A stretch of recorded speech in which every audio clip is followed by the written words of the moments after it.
Happy New Day, CSA. Happy New Day, How is everyone today? by God's grace. And happy Father's Day Thanks. to all the fathers here. Today's lesson sermon is titled, Create a Container to Receive. And I'll take two Bible readings. First one is from Isaiah chapter 54, verse 2. And it reads, Enlarge the place of your tent, and let them stretch. And let them stretch out the curtains of your dwellings. Do not spare. Lengthen your cords and strengthen your stakes. And the second one is from Habakkuk chapter 2, verse 2.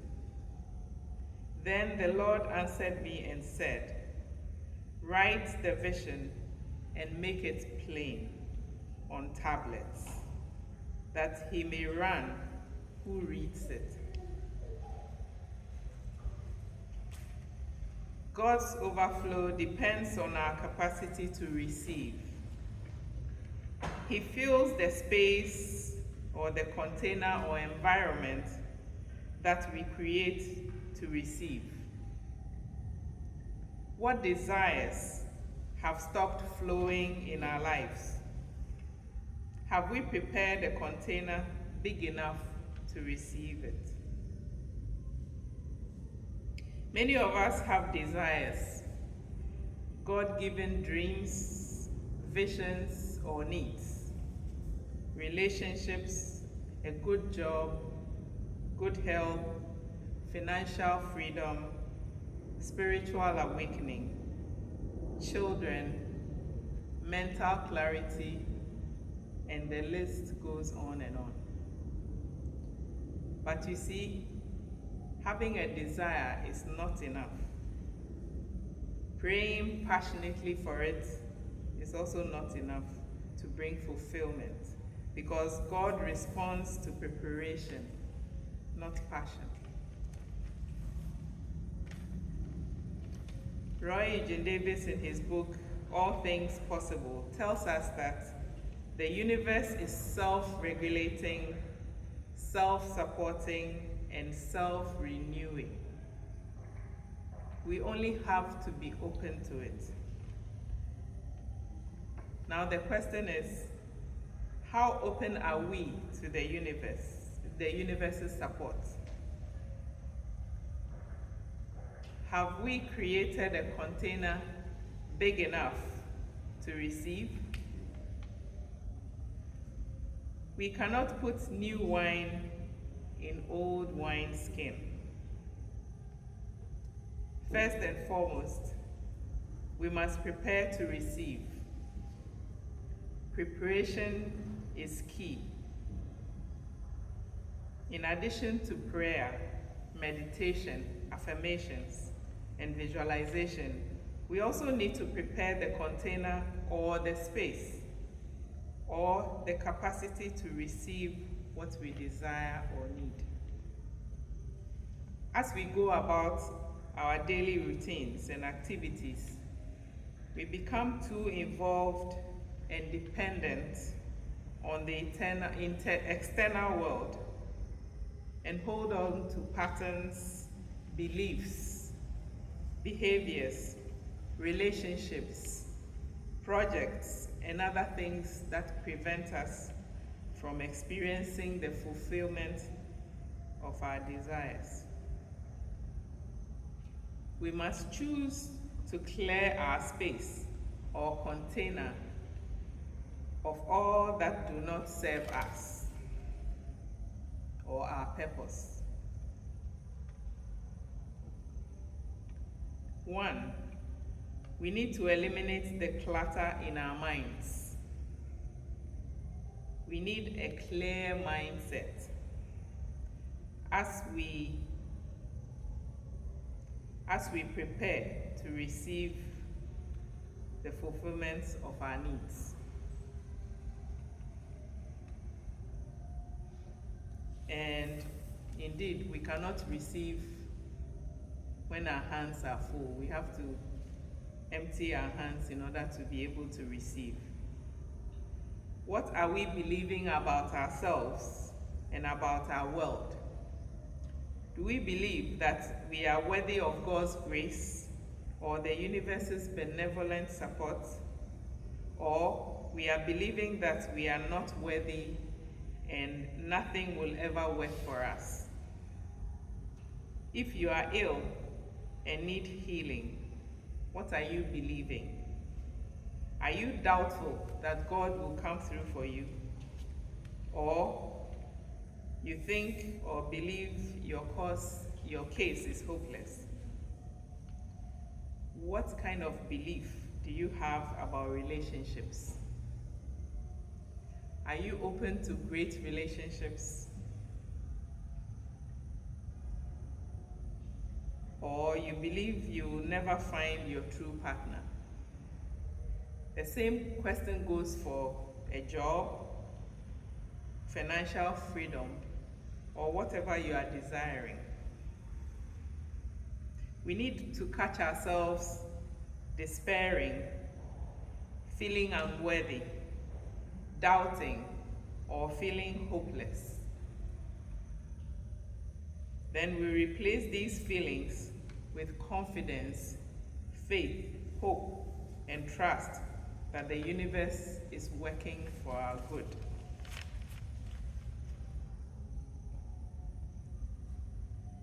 Believing without a shade of doubt, that is, living as if it is already done, triggers the body's healing processes. It brings us the fulfillment of our desires because we have removed doubts and fear and created space or the container for God's grace to flow through. 2, we need to be clear and specific about our desires or what we want. And so the Bible is saying to write our vision and make it plain. So when we write our goals, we need to place it somewhere that we can see it all the time. And we need to specify what we want. It needs to be clear. We want optimum health, financial freedom, spiritual awareness. You want a healthy marriage. Maybe you want a house. You want a job.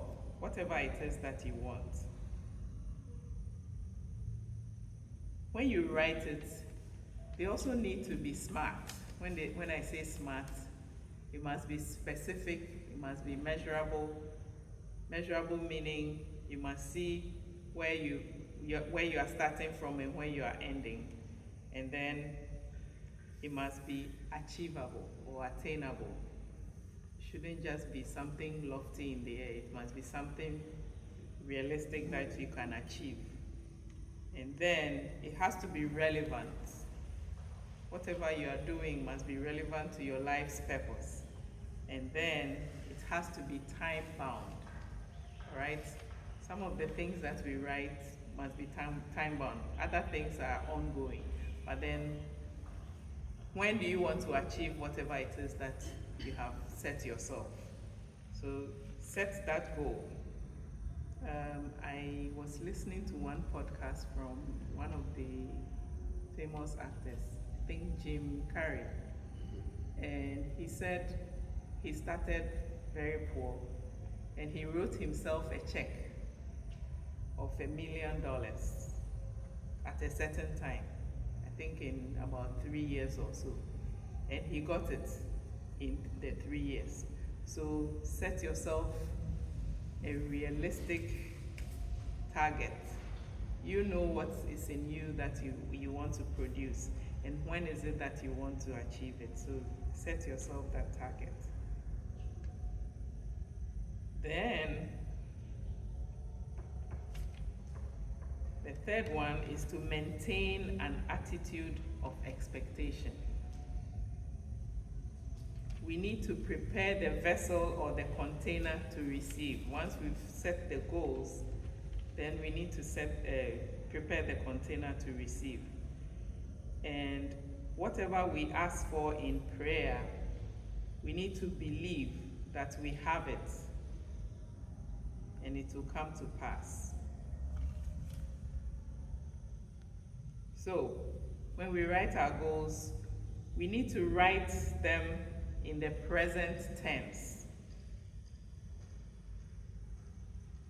For example, I am abundantly rewarded for the value I create for others.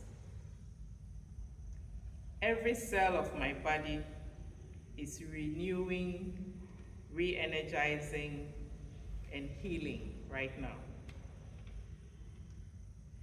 I create a wonderful world for myself and for others. I have a harmonious relationship with my life's partner. My life's partner is being drawn to me right now. I am a powerful money magnet. I create value for others. I have abundant health. So create such affirmations to help you to maintain an attitude of expectation. So, under, let's say health, for example, you're writing your goal. You say you want optimum health. You need to say what you are going to do in order to achieve this goal. And the same thing with all the other goals. So once you write, I want to achieve optimum health, or I am open to receiving optimum health, then you need to choose a healthy lifestyle. For example, eating healthy, exercising, avoiding worry, taking rests, and the list goes on. You need to take a walk through nature, being by yourself, meditating. Then we need to take an active interest in our well-being. Don't just leave it to others. I remember one of my colleagues in the office, they see me eating, healthy. I am very picky about what I eat. And one of them came to me and said, Auntie Peace, as for you, if you were my mother, I'll run away from home.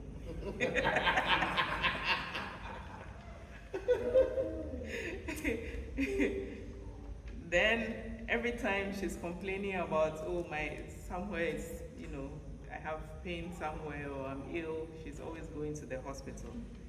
And I asked her whether she likes how her life is going. She said no, but she doesn't know what to do. And I said, well, I choose to invest in my health. So the money that I'll be taking to the doctor to get fixed, I use it to prevent that from happening. So if she likes, she can choose that kind of style. So every once in a while, she'll come to me asking what she has to do or what she needs to do. And well, she's getting there slowly. Sometimes she comes and says, this is too hard. So if you have an ailment, read more about this. What is it that is, know more about the ailment. And then learn what you can do on your part to, cope with it or minimize the effects, apart from seeking expert help. Now let's look at whether you are looking for a job. You need to write a standout resume. Your resume should stand out from the rest of the crowd. And invest in your personal development. Be good at what you do. If it means studying, study more. If it means getting trained in something, get trained. And then, whatever you do, give your all. Give it your all. Then I come to spiritual awareness.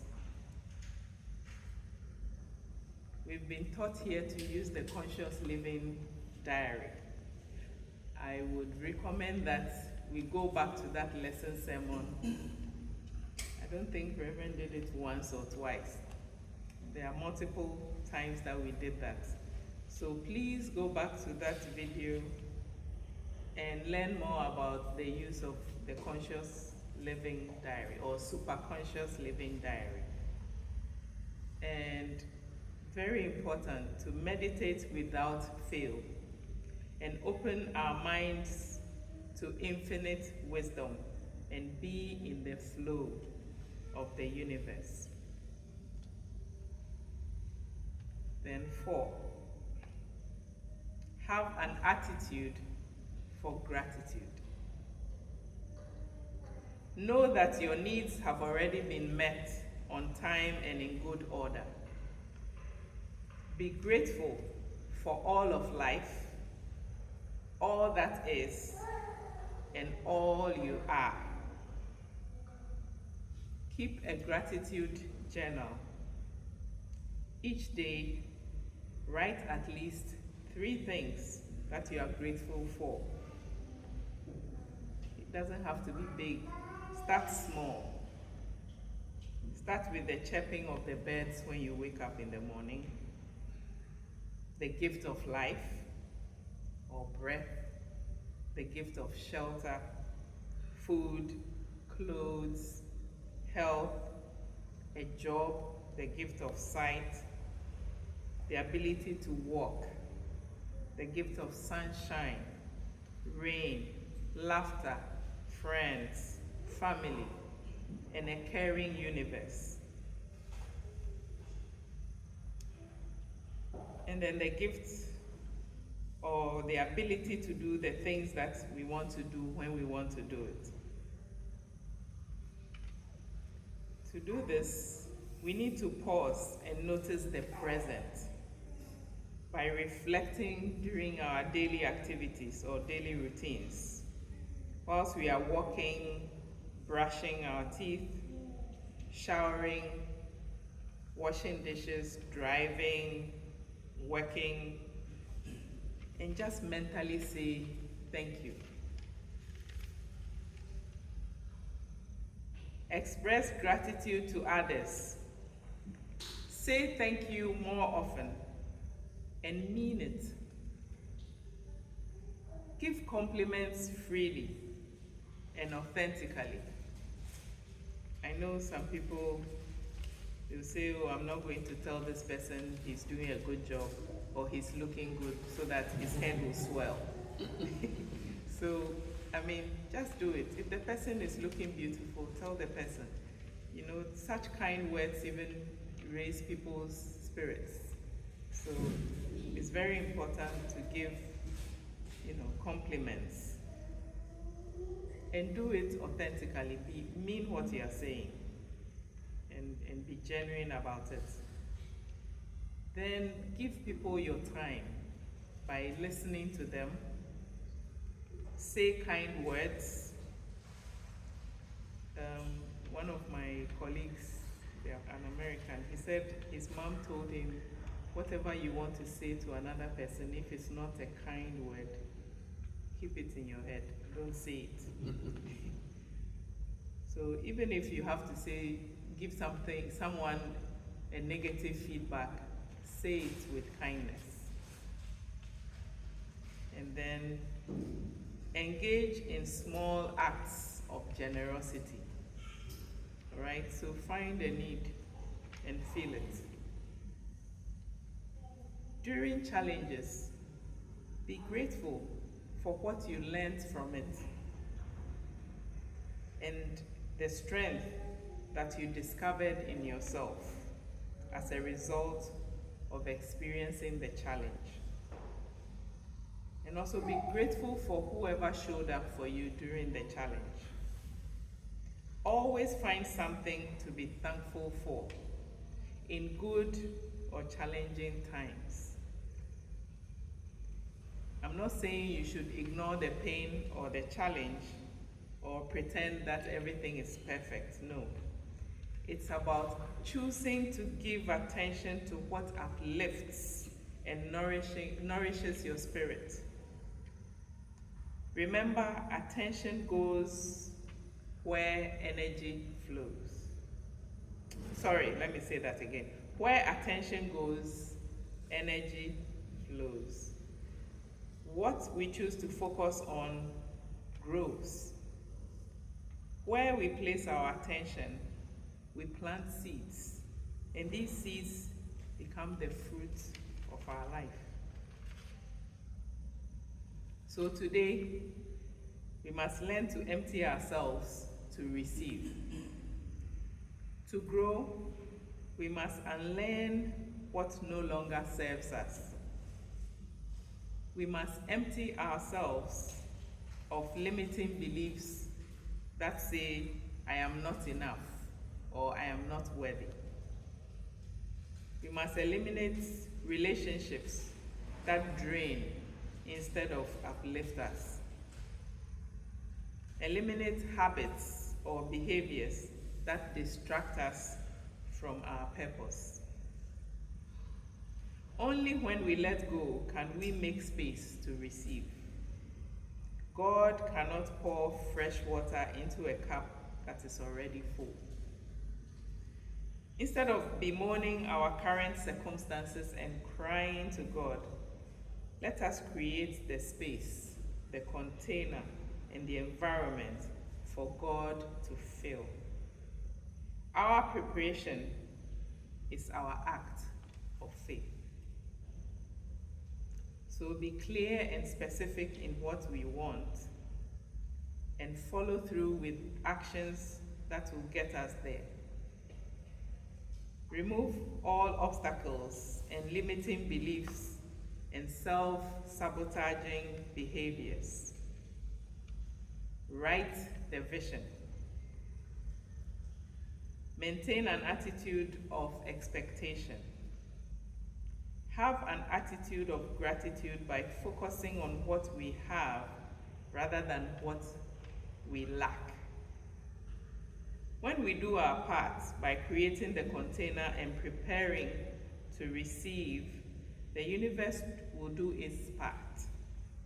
Trust that what you need will come to you. The right people, the right opportunities, the wisdom for the next step. Take a pause, reflect, be thankful, and open yourself with quiet surrender and watch the universe unfold for you. Namaste. Namaste.